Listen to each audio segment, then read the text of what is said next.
Hello again. The dog is asleep, napping. So equanimity.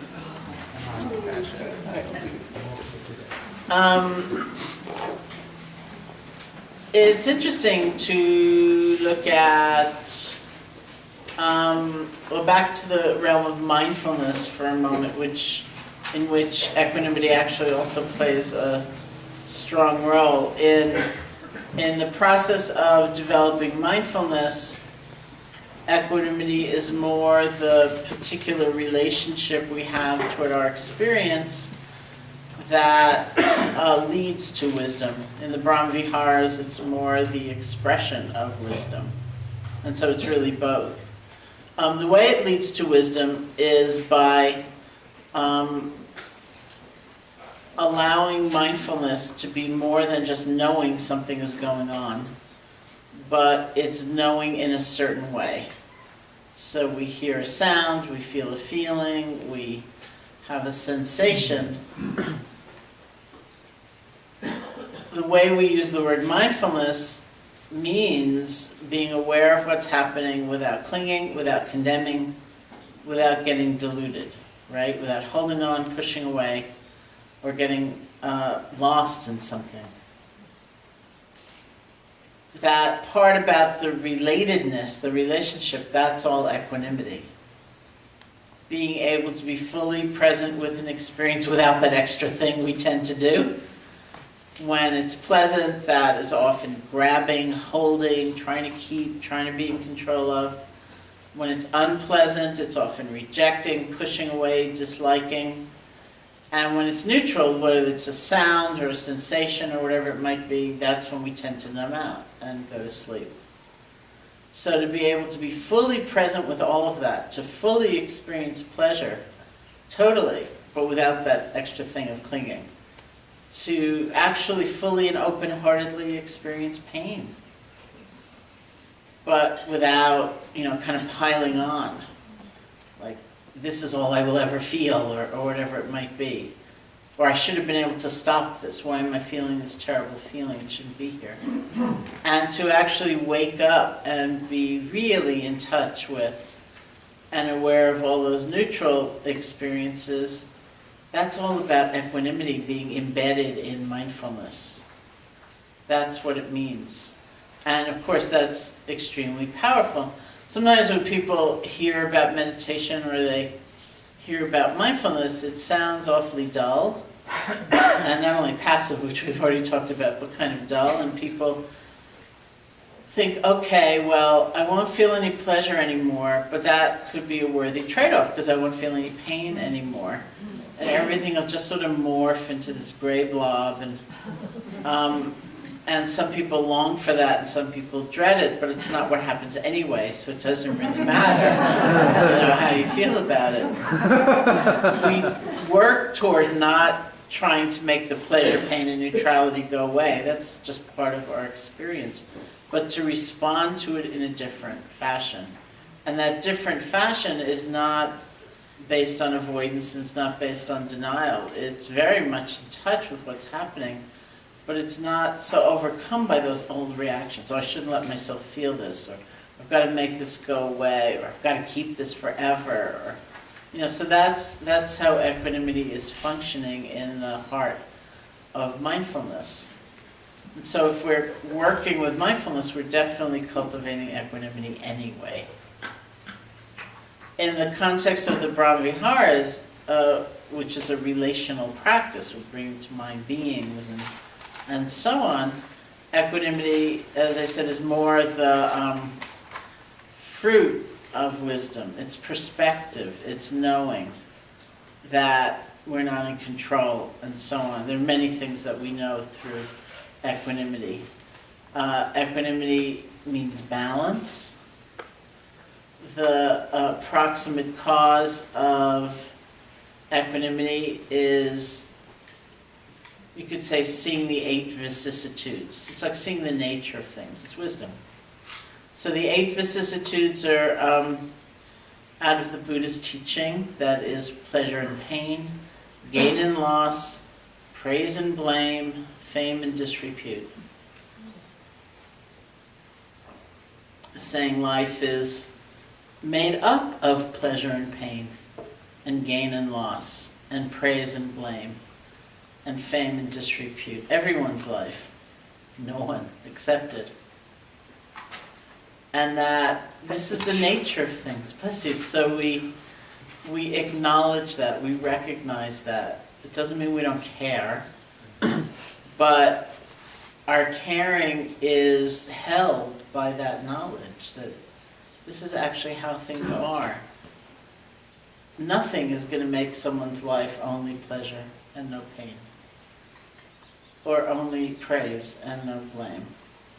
Years ago, I was hiking with some friends in California. We were in a state park, and we were going in for 3 days along this trail, and then on the last day, the fourth day, not the last day, but the fourth day, we were going to turn around and come back out on the same trail we walked in on, so retrace our steps. And this was still the third day, and we were going in, and it happened to be a day of many, many hours of very constant, steady downhill walking. And it was like at a certain moment, this friend I was with and I were almost struck by the simultaneous realization. We both just stopped and looked at one another, and he said, in a dualistic universe, downhill can only mean one thing. Sure enough,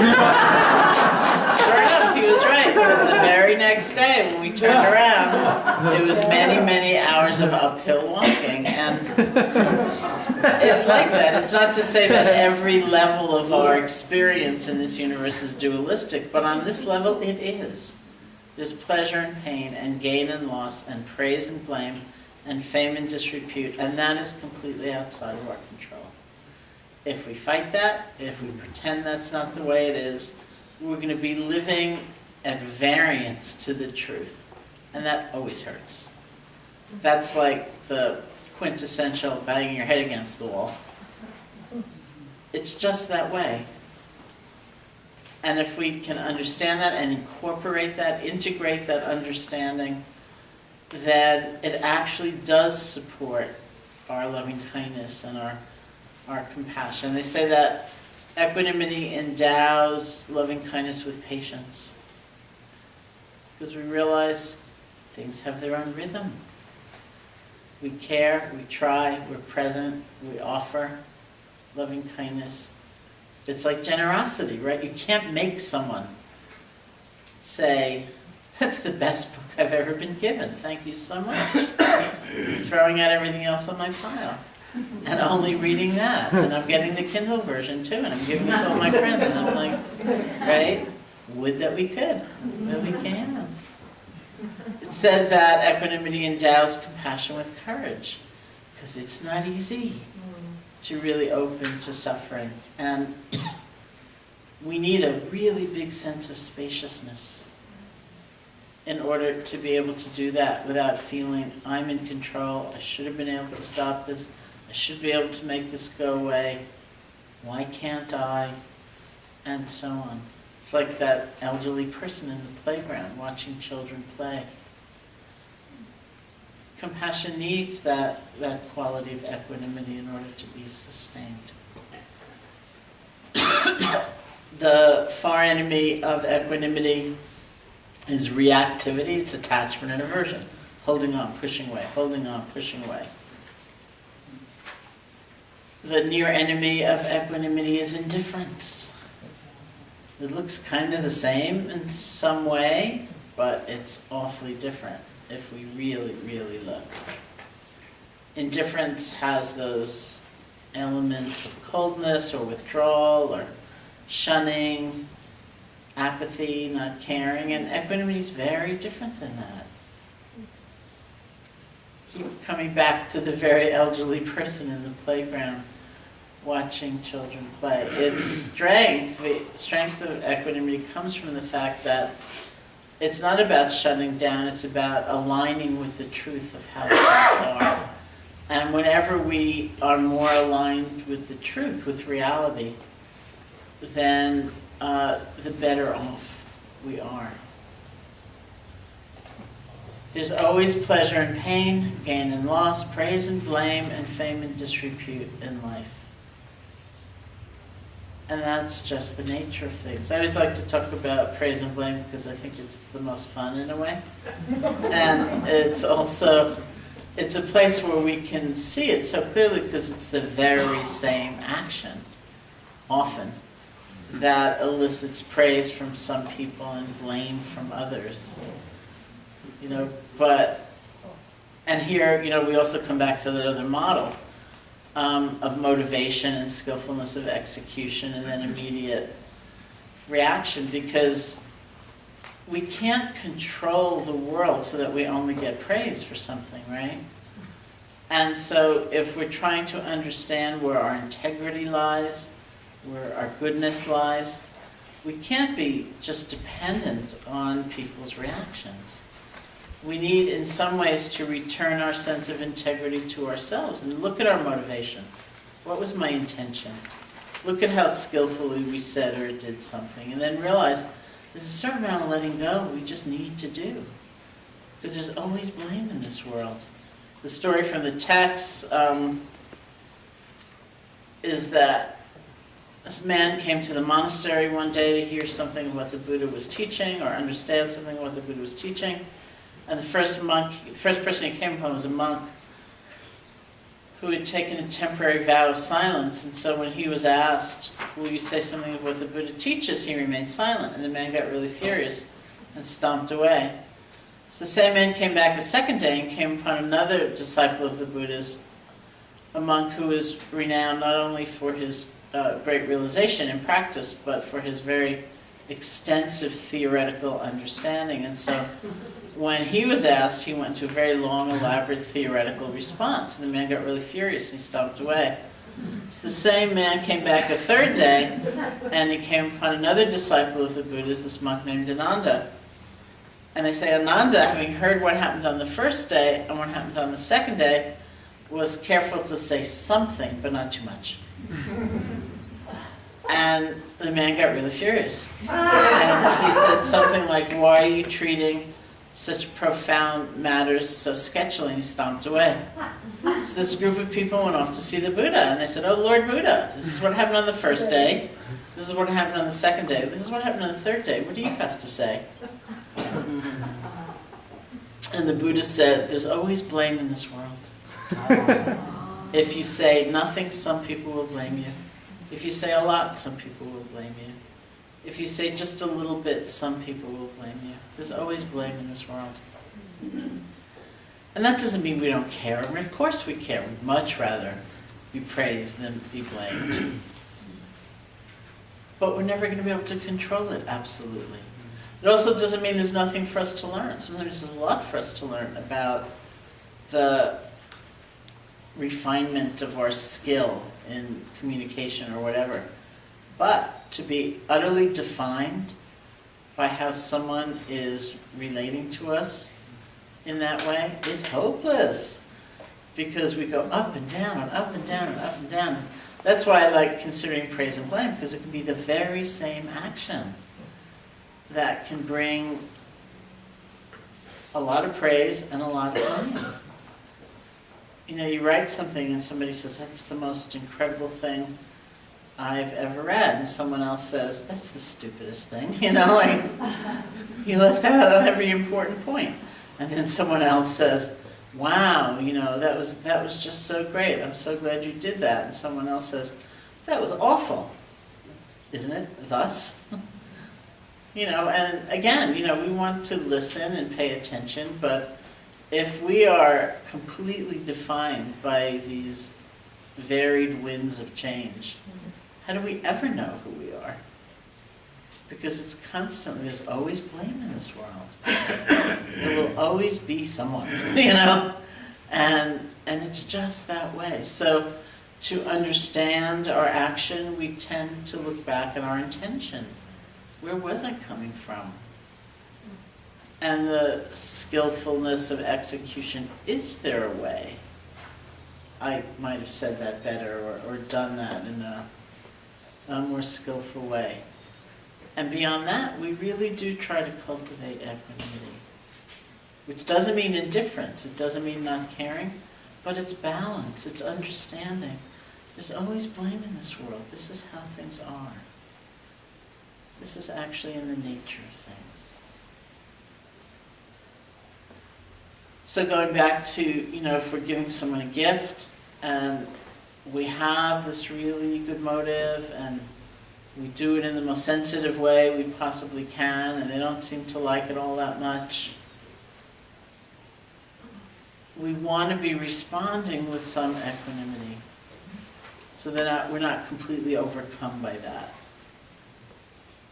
It's not our preference, and I don't think we need to make believe it would be our, we don't care. But we can also have some kind of spaciousness. It's like our hearts can relax even though we didn't get the response that we want. And it's also pretty funny a lot of the time. Somebody yesterday here complimented me on my voice. Thank you. And I started laughing right away because a lot of people actually do compliment me on my voice. And I have one of those things, I don't like to hear my own voice, so I never listen to my tapes or CDs or anything, so I really wouldn't know.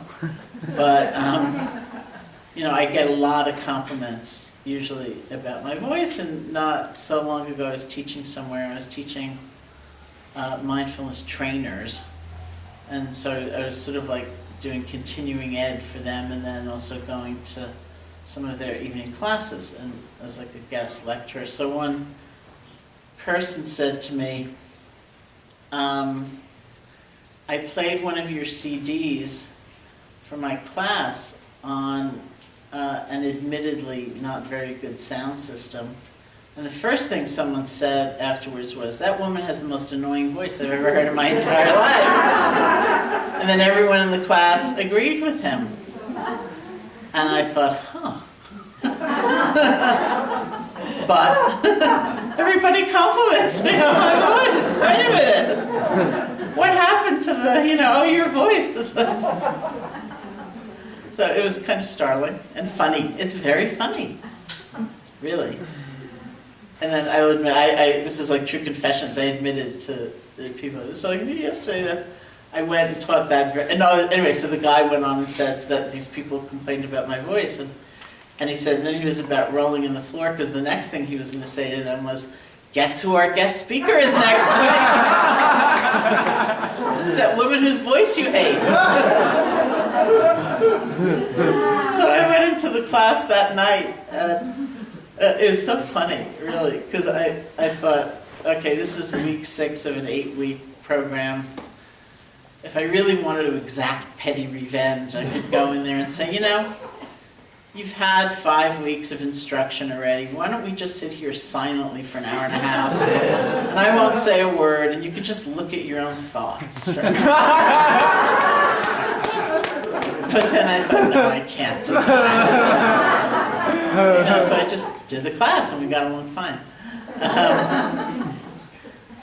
But it is so funny, really, when we don't take it to heart, and we don't get so undone by it. Even taking in the learning we might have, or, that might be useful or whatever. We don't need to go beyond that and just go up and down and up and down and up and down and up and down, because it would be awfully tiring. So you see the strength of equanimity because of its being aligned with the truth of how things are. And I know a number of you are going to come up to me and say how much you like my voice. Thank you. In advance, it's okay. And if you don't really like it, that's all right too. You don't have to tell me. So equanimity. The far enemy is reactivity. The near enemy is indifference. It's really not indifference. And it grows. It's based in a deeper and deeper understanding of the nature of reality. Pleasure and pain, gain and loss, praise and blame, fame and disrepute. That the fabric of our world as we know it is constantly changing. We go up and we go down, but in essence we can be at peace, even as all of these changes are happening. Okay, so do you have questions or comments or anything you want to talk about? Yes? I I work as a hospice nurse, and I find myself frequently really overwrought, just in wanting to make things better and make it okay, the things that are outside my control. And I'd like to be able to kind of cultivate the equanimity, Mhm. and I just appreciated if you could talk about that. Mhm. Okay, so cultivating equanimity. Mindfulness itself will cultivate equanimity. And when you feel like you're up against it, you're seeing a lot of suffering, you are out of control, it's hard to admit it. Out of compassion, it's hard to admit how much we can't control. There are also, in a lot of situations, there are a lot of competing needs. There may be the needs of the family, the needs of the patient, the needs of the organization, the needs of, whatever. And so we often do need a kind of spaciousness. So there is an equanimity meditation, which can be done. It's, like I said, it's very similar to loving kindness, but the phrases are different. And it's meant to remind us, each of us ourselves, of that balance point of caring and not being in control. So the classical phrases often don't work for people because it uses the word karma, which can be so hard to understand, and it sounds to us like victim blaming or something like that, which is really not meant to do, but it's meant to evoke a sense of, it's almost like I am going to do everything I can and I need to let go, because in the end I can't make it so. I actually, by the way, wrote a loving kindness meditation for caregivers, which is in 2 of my books, I think. There's one in Real Happiness and there's one in, I think, the Kindness Handbook, which I wrote just for that. So that has very specific phrases that combine compassion and equanimity. But the classical equanimity meditation phrases are something like, all beings are the owners of their karma, their happiness and unhappiness depends upon their actions, not upon my wishes for them. All beings are the owners of their karma, their happiness and unhappiness depends upon their actions, not upon my wishes for them. And like I said, that particular way of phrasing it may not work for you, but it's just something along those lines of, I care about your suffering and I can't control it. Or things are the way that they are. That we're not going to hold on to in isolation, but combines with that sense of compassion, so that they can support one another. Yeah? Can you repeat it one more time? Sure. All beings are the owners of their karma. Their happiness and unhappiness depends upon their actions, not upon my wishes for them. Thank you. Mm-hmm. Yeah. Do you feel that forgiveness is an essential ingredient to compassion? And if so, what if that's a stumbling block? And so I think that forgiveness is an essential ingredient to compassion, and if that's so, what if that's a stumbling block? Basically, I'll say no. I don't think it's an essential ingredient to compassion, because I think the word is so complicated a word and can mean so many different things, and usually does mean so many different things. Too often the word forgiveness implies a sense of condoning, like almost like saying, well, what happened is okay. And I don't think it means that at all. So there's more of a sense of, I think, exploration. I think, I taught a retreat in Israel once. It's the only time I taught in Israel. And the person I was with, teaching colleague, used the word forgiveness in a presentation she was doing, one of the talks, and someone attending the retreat really objected to the word. And he came up to me and he said something like, I was in a terrorist attack and I have shrapnel or something all over my body, and I'm in a tremendous amount of pain, and I could see that he'd been sort of wiggling and having a very hard time sitting still. And he said, basically, I don't think, it wasn't only that he wouldn't ever be able to forgive, he sort of didn't want to. He said something like that, and he said, but what I have learned is that it's essential to stop hating. And I thought, I'd take that. But he had some other idea of what forgiveness would mean.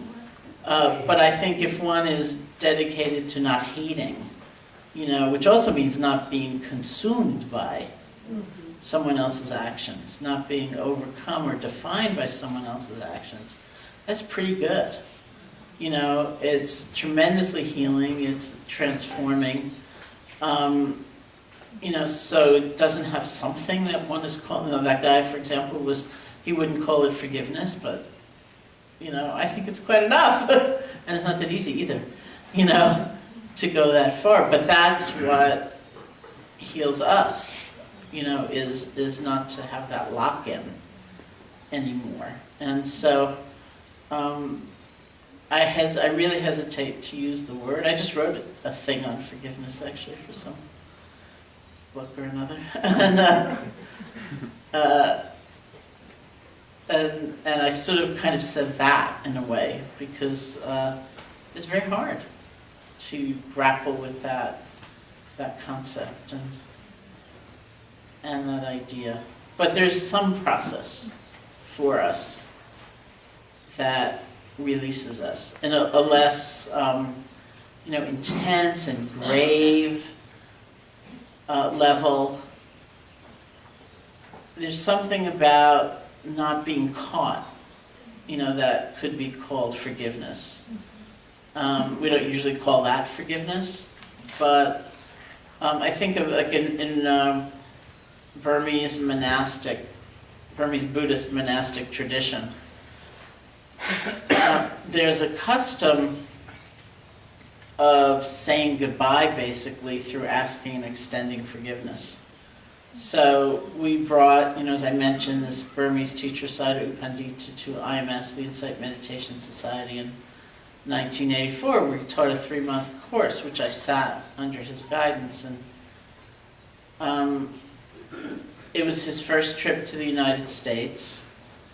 And even though I was sitting and it was a silent retreat, it is, after all, like my retreat center, and I could tell there was a lot of stuff going wrong.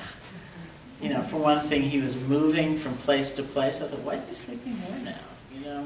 And there are very, specific rules about where monks can sleep, and apparently one place and then another place and another place. And I could just tell that under the surface there was a lot of difficulty or stress, really, with the staff and whatever. But I was sitting; there was nothing really I could do about it. And then at the end of the 3 months, when U Pandita was leaving, he got up on the platform, at the end of the retreat, and this is basically the way he said goodbye. He said, if I have said or done anything, knowingly or unknowingly, that has hurt or harmed you, I ask your forgiveness. And if you have hurt or harmed me, knowingly or unknowingly, I forgive you. And it was almost like a ritualistic way of closing down a gathering. And I thought, how amazing is that? That I realized, even though I had personally a tremendous relationship with him and I've learned a lot from him, I felt a kind of relief of a tension I hadn't realized I was holding, because I realized, I don't have to worry about meeting him again somewhere and he's going to look at me and he's going to say, oh, you're the one who started that retreat center where they don't even know how to treat monks.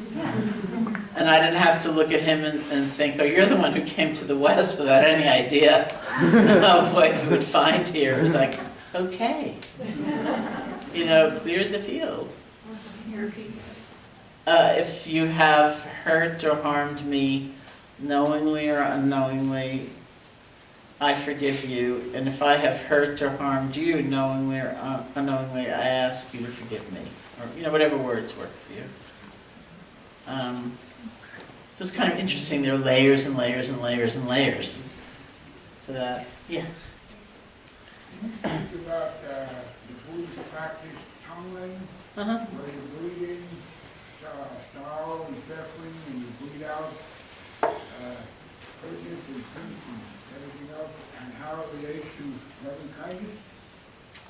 So the Tibetan Buddhist practice of Tonglen, where you breathe in things like sorrow, you breathe out all the good things of life, and how does that relate to loving kindness? Well, it's a different school, basically. Obviously they have some strong similarities. It's its own practice, it's its own thing. I haven't really done very much of it. It's a very powerful practice, obviously. In a lot of ways, those practices, I think, are a lot about fearlessness and about, the critical moment in that practice, from my understanding, is what happens when you breathe it in. It's like you basically dissolve it, right? You dissolve it into emptiness, you see into the nature of things, something like that, before you breathe out again. I think the notable thing about loving kindness or metta practice, as I was taught and as I teach, which doesn't mean it's contradictory, it's just kind of striking, is that we begin with ourselves. I think that's really an interesting thing to begin with and to keep coming back to. Because as an issue, it keeps coming up. It's not only with a difficult person that we have difficulty. There's stuff that comes up all along the way, not even only directly when you're trying to offer loving kindness to yourself, but even offering loving kindness to a benefactor. Many, many times people will come to me and say, well, I chose the Dalai Lama as my benefactor, and things were going along fine, and then I began thinking, wait a minute, what does he need me for? He's the Dalai Lama. He couldn't possibly need me to offer him metta. And I find that very interesting for a couple of different reasons. First of all, how do we know that? Like, for all we know, he's completely nourished every single day by the prayers and loving kindness and well-wishing of others. And what an interesting assumption that what I have to give is some nothing. It's so negligible. It's so unimportant. It couldn't possibly make a difference. So that suggestion that we are not enough keeps coming up in all kinds of different ways. And so we keep returning to the loving kindness for ourselves. You've mentioned a number of times that everyone really wants to be happy. Do you think everyone is doing the best they can? Okay, so I've mentioned a number of times that I think everyone, as taught, wants to be happy. Do I think everyone is doing the best that they can? Yes, in a way, because if we were smarter, more aware, less afraid, less bound to habit, we would do better. But if we're not, it's not going to happen. Or until we are, it's not going to happen. I'm laughing because that particular way of phrasing it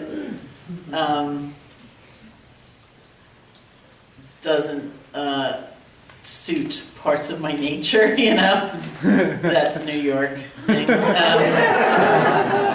And often I've been teaching with Sylvia Borstein, who seems to be somehow visiting this retreat because I've talked about her so often. And that's a cardinal point in some of her presentation. And she'll say, everyone's just doing the best that I can. And I'm sitting there thinking, really? Surely they could do better. But of course she's correct. If we could do better, we would do better. So from, I think, a perspective of, I mean, one of the things Bob Thurman often says, as a scholar and a translator, is that even though so many people decry Buddhism or Buddhist teaching as pessimistic, and other people try to counter that by saying it's optimistic, the point is really that it's realistic. And so he's always talking about realism and reality. When we might say truth, he would say realism. And that's not a very glamorous word. Like I'm, going to all these retreats and I'm meditating every single day in order to be more realistic. But it's very powerful. Whenever we align with the truth of things, it's very powerful. And I think that is actually a realistic statement, that everyone's kind of doing the best that they can do. Yeah. I was in a situation recently with a group of people, and there was one person who was being really annoying. And afterwards, a friend of mine came up to me and said, "You dealt with her with such equanimity, I was really impressed." Well, the truth was, I just was not paying attention. Someplace else. So, does equanimity require conscious doingness? Does equanimity require conscious doingness? Intention. Does it Intention? require intention? I think it requires attention. Like if we just don't notice something, that's not really equanimity. It wasn't that I didn't notice Okay. it, but I chose not to engage with it. Yeah, no, that's fine. I mean, But if that's you... not really equanimity. Is it? Well, I mean, it's a little bit like the Buddha not taking the gift from the farmer. It's like, I'm not going to engage with this. So depending on where you were coming from, it could very well be equanimity. Does it require conscious intention? I mean, after a while, it's not that deliberative, Oh, now I'm going to apply equanimity to this obnoxious person. But we've built up that reservoir, we've built up that storehouse. It appears as an alternative at any rate, and it may appear as the first alternative. It's just kind of a wise thing. Yeah. There seem to be different definitions of karma. Mm-hmm. Can you speak just a little bit about your understanding or the Buddhist understanding of karma? Yeah, it's very hard to understand karma, and the Buddha said it was impossible, really. So I'll do my best. It won't be good enough. It's very hard to understand, and there are many, many definitions.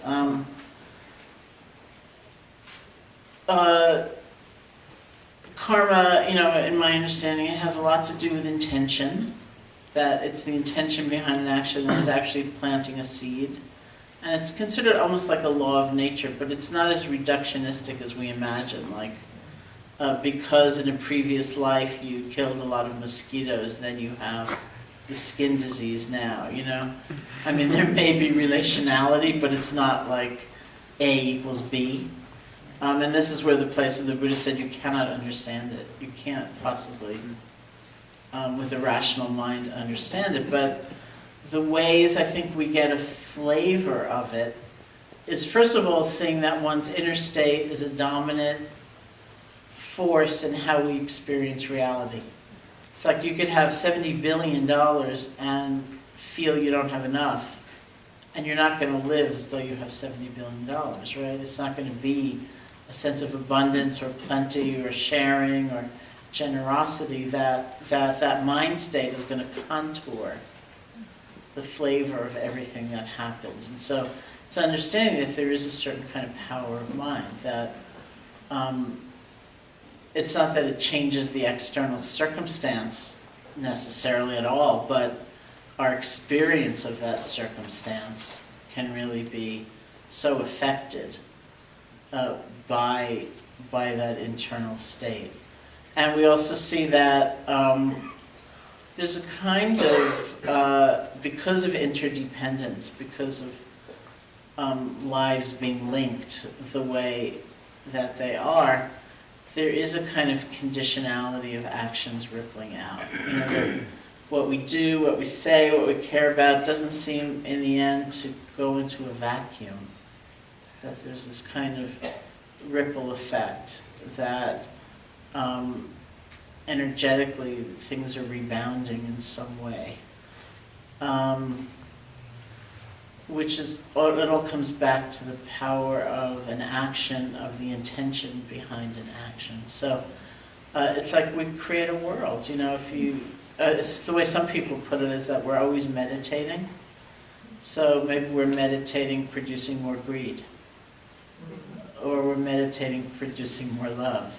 You know, if we're meditating on greed and what we want and what we don't have and what we're going to get and how we don't want anybody else, you know, that is going to be like fuel, and that's going to create the choices we make, which are going to have repercussions, which is going to create how people relate to us, which is going to create more feeling, and then, you know, so in that world of interdependence, the things we kind of cleave onto are going to have a lot of effect. And if you believe in past and future lives, then you also kind of see it in that way, you know, that this doesn't, that sort of rippling out doesn't stop at physical death, that this is something that continues on. Of course, not everybody believes that. But it's kind of, it's sort of along those lines, you know, that it's not like a completely haphazard, crazy world. You know, there are these laws of nature that are working in those ways.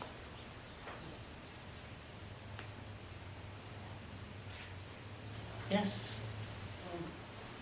Coming from the loving kindness meditation for those in the room and all of you, it seems like we're in a situation where our ease impacts the ease of others. You know, it's dependent upon and maybe even detracts from the ease of others. And that's where we find ourselves being one of the richest country in the world. And I guess I just wonder if you can talk about relating to that, if it is indeed a reality that we may not know how to change, at least right away. So the question was,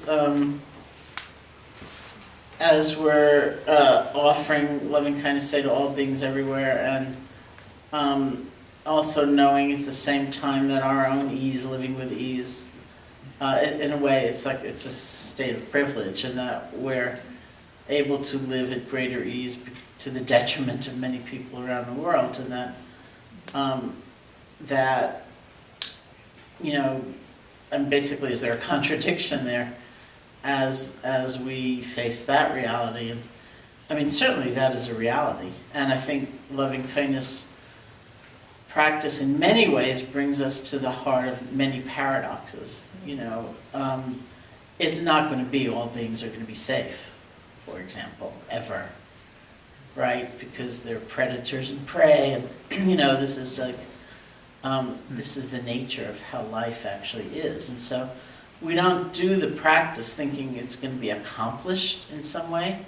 We do the practice because it transforms our own view of who counts, you know, of who's connected to us. So it's about including rather than excluding, and how our own lives might change because of that more expansive sense, or our choices, or the work that we do. You know, that would all come from having a different sensibility, a different worldview. So I think there are many paradoxes that we come into in that way. Okay, so I am just going to urge you to keep up a practice. This is really about oneself in the best possible way, and that makes it hard too. And of course, not only oneself, but the ripple effects of whatever changes we go through. all of our relationships and our work and all that we do. And it's not that easy to actualize these values. We all know that. But it's possible. And I find that we get the most support. It's most possible if we have a daily practice. Or close to daily, certainly very regular. Because otherwise it's so easy for this to be kind of intellectualized, and people say all kinds of things, that are also very funny. Like, I'm buying your book for my cousin because they could really use learning how to meditate, and I've thought that forever. Of course, I myself, don't. Or I will someday. I think I quoted this earlier when, so many people in Manhattan will say, well, it's fine for the Buddha sitting under a tree 2,500 years ago in India. It's too bad I live in Manhattan. If only I didn't live in such a noisy place, then I could meditate. If only I didn't have so much going on, then I could meditate. If only I wasn't so burdened, then I could meditate. So maybe next year, or maybe, next week even, or, but not now. And the whole point, back to the bucket, it's got to be now. Or it's just a story that we're running somehow. So it's almost like I think it's kind of like a creed of meditation teachers to urge people to sit every day. It doesn't have to be sitting. That's just symbolic. It could be walking, it could be lying down. However you're going to practice, it's a period of dedication where you're actually not responsible for anything else except the cultivation of awareness and compassion. That's all you got to do for that period of time. And whether it's 10 minutes or 15 minutes or 20 minutes or an hour, whatever is realistic for you, that's what's important to do. And people often ask, should I sit in the morning, should I sit in the evening, should I sit alone, should I sit with others, should I sit at the same time every day, should I sit in the same place every day? And my response is usually, it depends on what works for you. If it's a nice dream that you're going to sit every morning and you never really get to it, but you could sit at night, I'd say sit at night. That's what's really important, is that we find what will support us, because ironically, it's not easy to do. I've never met anyone, either a scientist studying research, studying meditation, or a meditation teacher who has said, you will get no benefit from this unless you do it 8 hours a day. Ever. Usually the range is something like half an hour, sometimes even less. So think about that. Nobody's saying to you, you got to completely give up everything and just sit 8 hours a day in order to get any benefit from this practice. And still, it's hard. It's actually quite difficult to find 20 minutes a day or half an hour a day or whatever it is. And so we've got to see what's going to help us, each of us, make it real. And then put that into practice. And so sometimes it feels too selfish, you think I've got too much else to do, or sometimes it's this very strong habit of judgment, which I certainly had when I was living in India. I wasn't always on retreat by any means. Sometimes I was on retreat, sometimes I wasn't. And when I wasn't, I was just living a life. And it was certainly a very simple life. It was like no phones, no computers, no jobs, like nothing. Every once in a while we'd mail a letter, which was lengthy as a process, but it was just every now and then, and still it was hard. And I realized that, when I would sit and I would feel all peaceful and lovely, I would think, oh, I'm going to stay in India for the rest of my life, feeling exactly like this. And when it was difficult, when it was challenging, when I was bored, when my head hurt, when my knee hurt, I'd get up. And so I finally went to one of my teachers, this man named Manindra, and I described this pattern to him. And he said, for you, I have one piece of advice, and that is just put your body there. He said, every day just put your body there. Some days it's going to feel one way, other days it's going to feel another way. Just put your body there. That will make the difference. Because we also can't tell, it's back to that equanimity thing. Like, we're always saying, how is it right now, But it's not exactly working like that. There's so many things happening below the surface, and we won't notice till we're in the elevator with a stranger, who's wanting to chat when you think it's too early in the morning, or you've made a mistake or whatever it is, and so that's where you will notice the changes. And so at least for some period of time, it just takes a kind of commitment. Okay, I'm going to try to make this real. I'm going to really try to put this into practice and see what might come of that. And so those of you who are from here are lucky, because there seem to be quite a number of very supportive communities that could be fantastic to tap into and really get that kind of support to keep going, and really try to see what will help you make it real. Whether you do mindfulness practice and you're with the breath, or you do loving kindness practice, it really doesn't matter. Most people I know do some combo, not all at once at the same time, but even in a certain sitting, they might start with a few minutes of loving kindness practice, say, and then go to the breath, or end with loving kindness practice. I was telling somebody that when I went to Burma in 1985, that was the beginning of 4 years for me where I just did loving kindness practice. That was my only practice. And these days, I don't do that much formal loving kindness practice. Sometimes I do it very rarely. When I'm sitting, I mostly just do an awareness practice, but I have a commitment to do loving kindness whenever I'm waiting.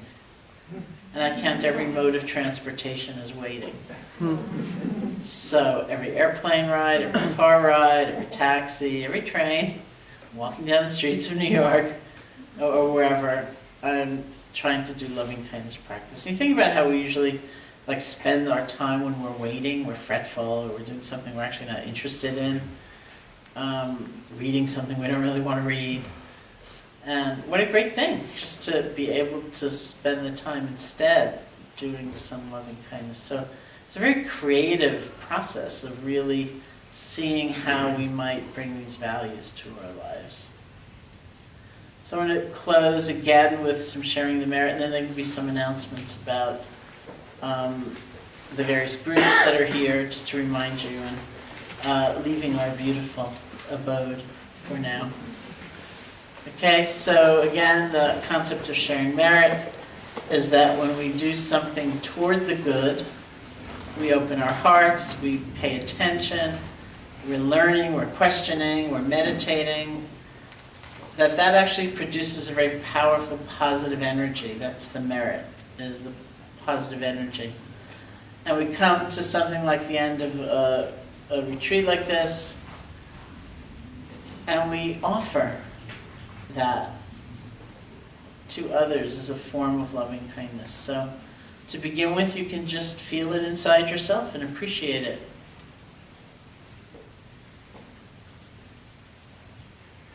That willingness to learn, that eagerness to learn within you, desire to understand the truth, willing to question, lots of assumptions. When your attention wanders, willingness to begin again, those are all things to celebrate. Those produce a very positive energy.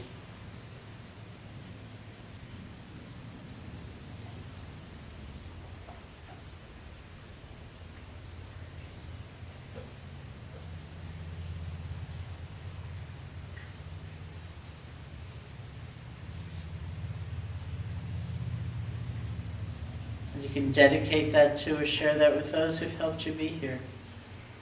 Those who've helped us while here, those maybe who are taking care of things at home so you could be here, those who've inspired you. With whatever words make sense to you, something like, may the merit of my practice be shared with you. May you be safe, be happy, be healthy, live with ease.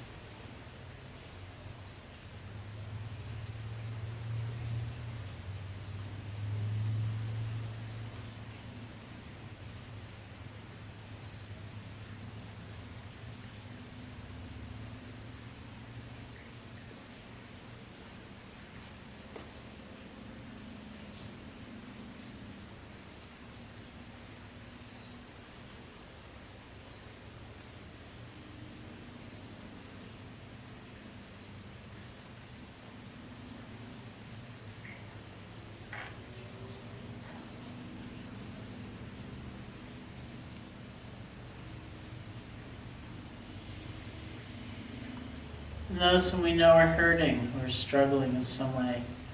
It's an affirmation that our practice could never be just for ourselves alone.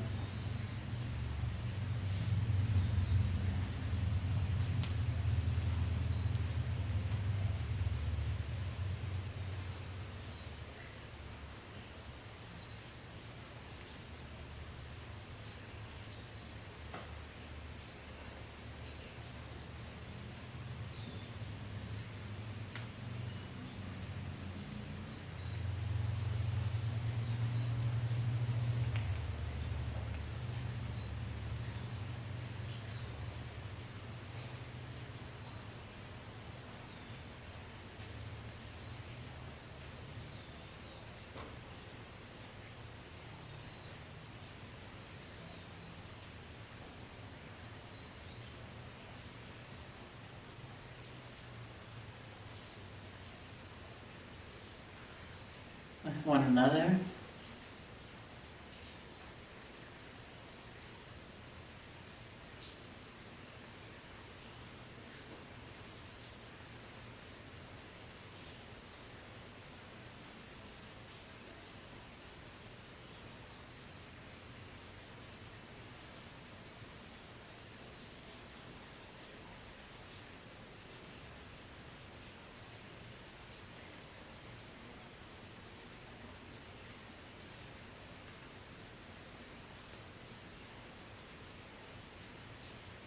And with all beings everywhere. May the merit of my practice be shared with all beings. May all beings be safe, be happy, be healthy, live with ease.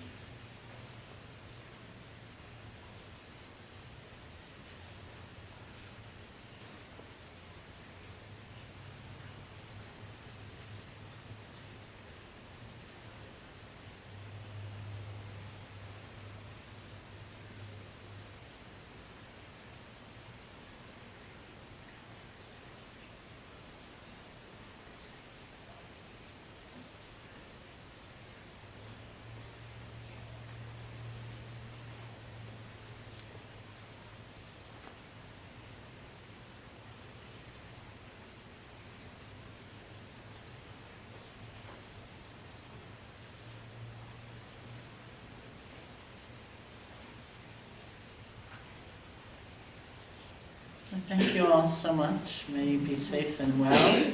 Thank you all you people who've been taking such good care of me.